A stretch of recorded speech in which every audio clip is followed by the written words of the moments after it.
Breaking news in the garage area. NASCAR wants to settle the lawsuit. NASCAR does not want to go to court anymore. NASCAR is facing one of the biggest crises in its history, and this time, the danger isn't coming from the track. A shocking antitrust lawsuit has exploded behind the scenes, threatening to shake the sport to its core. This isn't just another legal battle. It's a high-stakes power struggle involving some of the biggest names in racing: Michael Jordan, Denny Hamlin, and even the France family itself.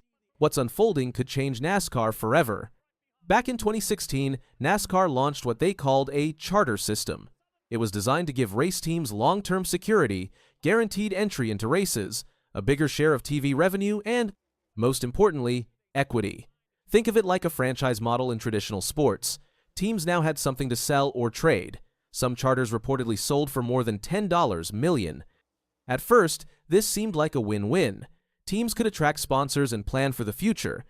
But over time, cracks started to show. NASCAR still controlled everything: the schedule, the tracks, even the terms of competition.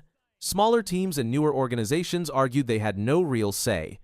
And in 2024, that frustration boiled over. In December 2024, two teams, 23XI Racing, co-owned by Michael Jordan and Denny Hamlin, and Front Row Motorsports, filed a federal antitrust lawsuit against NASCAR. Their claim? That the charter system was essentially a monopoly. They argued NASCAR used its power to control who races, where they race, and how much money they make. They said the charter agreements were anti-competitive and illegal under the Sherman Act. The teams wanted more than just compensation. They wanted structural change. The lawsuit didn't come out of nowhere. Leading up to it, the teams had been locked in tense negotiations with NASCAR over revenue sharing and charter renewals. NASCAR had shown no signs of budging. That's when 23XI and Front Row went nuclear, with legal action. NASCAR's response was swift and aggressive. In October 2025, it filed a motion for summary judgment, essentially asking the judge to throw the case out before it even goes to trial. Their argument had multiple layers. First, they said the lawsuit was too late.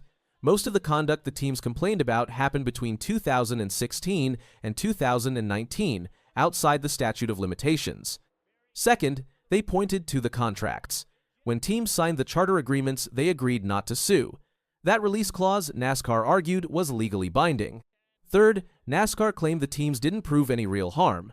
23XI and Front Row had never tried to start a rival series or been kicked out of NASCAR. So where's the damage? The lawsuit sent shockwaves through the NASCAR community, and almost immediately, other major team owners began taking sides. Rick Hendrick, Roger Penske, and Joe Gibbs, all longtime NASCAR titans, submitted sworn statements backing NASCAR. They argued the charter system had brought stability, investment, and growth to the sport. Undermining it now, they said, could lead to chaos. Roger Penske emphasized how the current structure helps reduce costs and improve parity, especially after the introduction of the next-gen car. Even Joe Gibbs, whose team is closely aligned with 23XI, urged resolution. His dual position underscored how complex this legal battle really is. Teams want more power, but they also don't want to collapse the very system they've invested in. Things escalated quickly.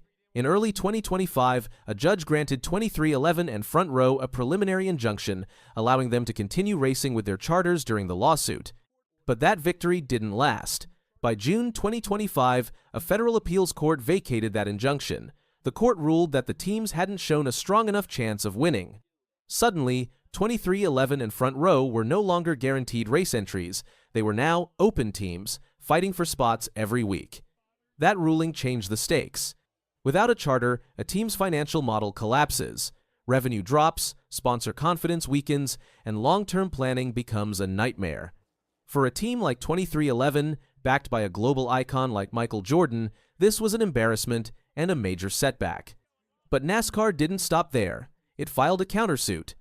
NASCAR alleged that 23XI, Front Row, and Jordan's advisor, Cletus McFarland, had formed an illegal cartel, organizing boycotts, pressuring other teams, and attempting to interfere with NASCAR's media rights negotiations.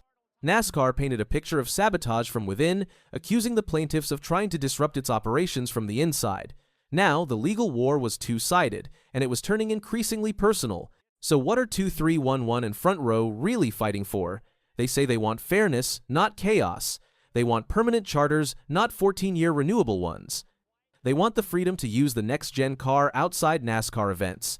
They want input into decisions that affect their business. And yes, they want compensation for what they allege is years of exclusionary practices.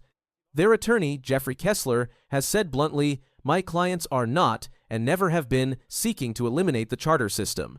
But many insiders believe this lawsuit, if successful, could force NASCAR to dismantle the system entirely. That would send charter values, some of which are the backbone of team investments, plummeting overnight. With the trial set for the 1st of December 2025, pressure is mounting. NASCAR has pushed for a judicial settlement conference, signaling it might prefer to avoid a courtroom showdown. But the plaintiffs have objected, especially to replacing their current mediator, Jeffrey Mishkin. They say Mishkin has already invested months into the case and understands its intricacies. Team owners are split. Many are quietly urging a deal. Others believe the system must evolve and that this lawsuit may be the only way to make that happen. As all this unfolds, the fallout is growing. Charter values are fluctuating, sponsors are getting nervous, and fans, many of whom barely understand the business mechanics, are watching headlines filled with legal jargon instead of racing highlights. But they should care. This case could change who gets to race, how much they get paid, and who holds the power in NASCAR for decades to come. If NASCAR wins, it reinforces total control. The France family maintains its grip on the sport. Charters stay intact, the business model continues unchanged. But if the plaintiffs win, or even settle on favorable terms, the structure of NASCAR could be transformed. Teams would likely gain more power, perhaps even co-governing influence like franchise owners in the NFL or NBA. Permanent charters would create long-term stability, open competition could increase, and NASCAR itself might have to give up ownership of tracks or TV contracts. That outcome would send ripple effects across the sports world. Other leagues and sanctioning bodies would take notice. Could Formula One teams sue FIA over prize structures? Could UFC fighters challenge Dana White over contract terms? NASCAR could become a legal precedent, an example of what happens when teams push back. With so much on the line, many observers believe Judge Kenneth Bell will allow the case to proceed. Even if summary judgment isn't granted, the evidence and filings so far suggest a trial is likely. The teams believe they've built a strong case. NASCAR insists they're wrong. But in a courtroom, emotion doesn't matter. Contracts, evidence, and precedent do. And that's where this saga becomes even more unpredictable. Because even if a jury sides with the teams, appeals could follow. Even if there's a settlement, fans and teams might not ever know the full terms. The future of NASCAR might hinge on private negotiations in a room with no cameras, no fans, and no finish line in sight. And while the cars still circle the track every Sunday, this courtroom drama may be the real main event. December is coming, the lawyers are lining up, and the next phase of NASCAR's future is about to begin. One thing is clear, NASCAR can't go back to business as usual. Not after this. Whether it settles quietly or explodes in a public trial, the damage is done. The questions are out there. The power struggle is real, and the fans, whether they know it yet or not, are caught right in the middle. Can you do some more racing next year? Yeah, we're planning on coming back. Part-time? Yeah, part-time. Cletus McFarland is about to shock the racing world. The YouTuber who made his name with wild burnouts and crazy car stunts is stepping back into real competition. In 2026, he's returning to the track, chasing a dream that many thought was impossible. The question is, can an internet star actually fight his way to the top levels of NASCAR? Cletus, whose real name is Garrett Mitchell, first got famous on YouTube. He built his brand with wild car builds, crazy stunts, and loud horsepower that drew millions of viewers. His fun style and love for racing made him one of the biggest automotive creators online. Unlike many others, he always wanted to take his passion from the garage to the racetrack, which pushed him into professional racing. His first major step came in ARCA, the series often seen as a gateway into NASCAR. In 2023, he made headlines when he attempted his first short track start at Bristol. For anyone who has followed Bristol, they know it is not the place for beginners. It's a half-mile bullring where even veterans get humbled. Cletus qualified 27th and managed to run only 61 of the 200 scheduled laps. A right front tire failure sent him into the wall and ended his night early. He was open about the disappointment, but also about what he had learned. The challenges of managing the car, tire wear, and traffic on such a small and intense circuit gave him an immediate education in what racing at this level really requires. That debut was far from glamorous, but it didn't scare him off. In fact, it set the stage for what came next. Over the following seasons, Cletus continued to chase ARCA starts, particularly at the super speedways. By 2025, he had entered 4 different ARCA races. These included major stops at Daytona, Talladega, Charlotte, and of course, Bristol once again. This time, the results were far more promising. He managed to earn 2 top 10 finishes, including a strong run at Talladega and another at Charlotte. Those results turned some heads in the garage because few expected a YouTuber to hang inside the top 10 against serious competition. Still, Cletus remained his usual self in interviews, admitting that he got his butt kicked plenty of times along the way. He pointed out that racing is unforgiving, and he had to respect the craft, the preparation, and the years of experience his competitors had. Instead of getting discouraged, he treated every setback as another lesson, something that his fans resonated with. They weren't just watching a creator throw himself into racing for views, they were watching him grow as a driver. All right. Reactions to first ARCA Bristol race. I got my butt kicked, man. Then came the announcement in September 2025. Standing on pit road at Bristol, the very same track where he made his rough debut, Cletus confirmed that he will return in 2026 for a part-time ARCA schedule. This wasn't a vague tease. His team owner at Retta Jones Racing explained that they're lining up somewhere between 8 to 10 ARCA races for the season, along with additional super late model starts. That's a significant commitment and shows this isn't just about dabbling anymore, it's about building consistency and proving he can belong in the racing world. The plan for 2026 is important for 2 reasons. First, it gives Cletus the chance to log more laps, more experience, and more time with his crew. In motorsports, repetition and familiarity are everything. Second, it positions him for his bigger long-term goal, which he has not been shy about. He has said he wants to compete in the Daytona 500, possibly by 2027 or 2028. That's one of the most ambitious jumps imaginable, but he is setting the groundwork to at least make it a possibility. Source. Of course, that dream comes with plenty of speculation and rumors. Earlier this year, chatter began spreading that Cletus might be involved in NASCAR's Truck Series, with whispers about possible manufacturer backing, particularly from Ram. The rumor mill spun fast, with some people even suggesting a path that would take him directly into NASCAR's National Series. However, Ram's CEO was quick to deny any involvement, putting a stop to that storyline.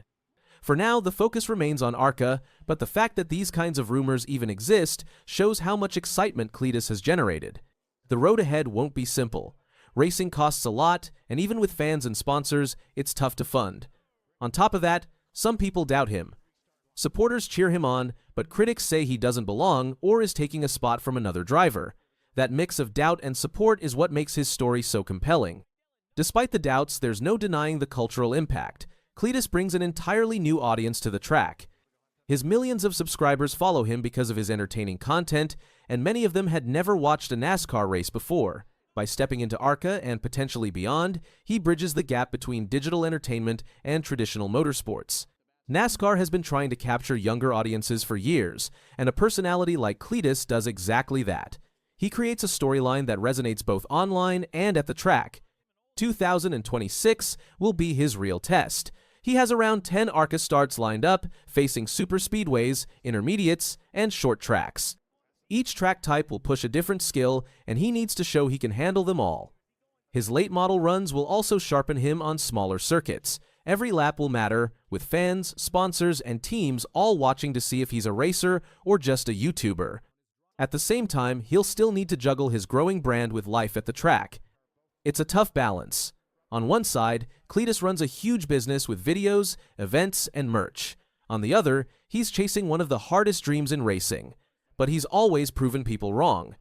From burnout videos to building one of the biggest car brands online, he now wants to do the same in motorsports. 2026 feels different. He's not just trying to survive like in 2023, or testing the waters like in 2025. This time, he has real backing, a set plan, and enough races to prove himself. Now, he'll either silence the doubters or confirm what they've said all along. The question becomes, what happens if he succeeds? Imagine the storyline if Cletus begins running consistently inside the top 10 or even scores a podium finish. The credibility that would bring, not just to him but to content creators in general, would be massive. Suddenly, the idea of a YouTuber in NASCAR wouldn't be a joke but a legitimate possibility. That kind of breakthrough could change how teams, sponsors, and fans view the pipeline into the sport. Looking ahead to 2026, the bigger picture is clear. NASCAR wants new fans, and Cletus brings them. His millions of followers may now tune into races, buy tickets, or grab team gear. That crossover power is huge. This isn't just one driver chasing a dream. It's two worlds colliding, online creators and traditional racing. Whether Cletus breaks through or not, his story is one of the most unique in motorsports.